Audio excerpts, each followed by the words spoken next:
तो hello friends जय जगन्नाथ।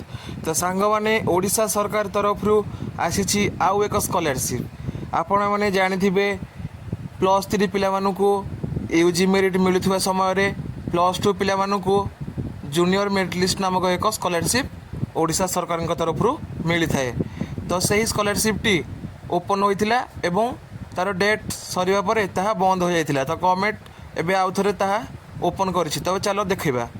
तो देखंतु बंधुगण आपण देखिपारे लिखाई extension of the deadline at student level and institute level validation for junior merit scholarship. आर माने जूनियर मेरिट लिस्ट स्कॉलरशिप रो डेट टी को स्टूडेंट माने जो अप्लाई करेंगे से डेट टी को एक्सटेंड करा जाइछि एवं इंस्टीट्यूट लेवल जो अप्लाई जो पिला मानकर वेरिफिकेशन करिवो ताहा मध्य एक्सटेंशन करा जाइछि।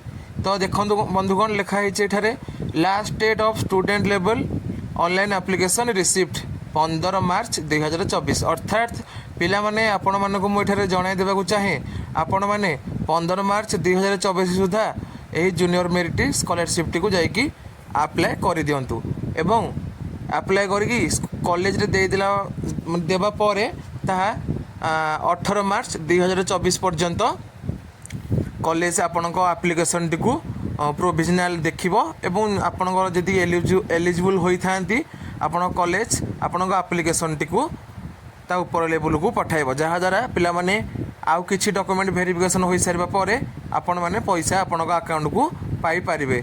तो बंधुगण एटा आपण जल्दी जाई अप्लाई कर दियंतु।